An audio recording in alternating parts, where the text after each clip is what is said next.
久违的回上海玩，崩溃了，崩溃了！一上车，一股脚臭味。Next station， 上海虹桥。我来吃饭看到了那么多哈士奇，哦天哪，怪不得他们里面一点家具都没有，有一点家具全给拆了。你们在外面看到这种什么扫码送一杯饮料会不会扫啊？就是我有很多朋友会不好意思，我好意思，结果跟他说活动没有了，不送饮料了。横膈膜，横膈膜。这个小菜是额外点的，看起来很不错吃。滋啦啦！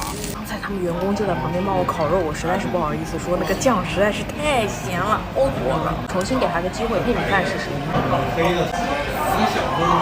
小菜是很好吃的，烤肉配米饭也好吃。我是一个口很重的人，一般来说我说咸的话，那真是咸死了。然后这个是点的牛尾汤。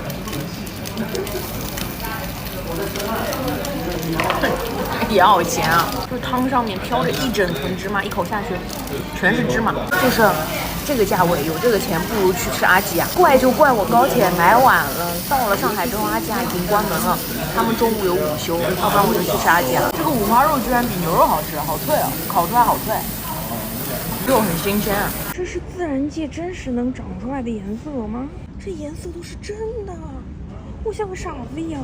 这个冰淇淋店的树莓塔看起来好美味，薄荷巧克力的冰淇淋真的很美味啊。下面这个绿色的是开心果。谁能拒绝周末的下午在巨富长压个马路呢？错了，应该是谁能拒绝在秋天的周末来巨富长压个马路呢？空气里都是秋天的味道。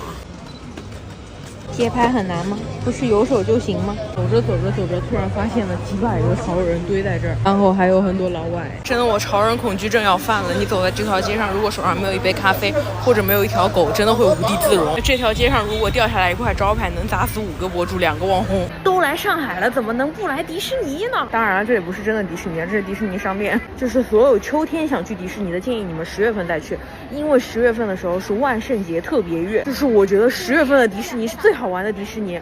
救命啊！遇到了一个粉丝，但是这里的员工给5折。本来只想买1个，现在还准备了3个，回家了。其实有个很悲伤的事情，就是我们以为半价，所以就拼了老命的买啊。结果那个妹妹跟我们说，她要等下班了才能帮我们半价啊。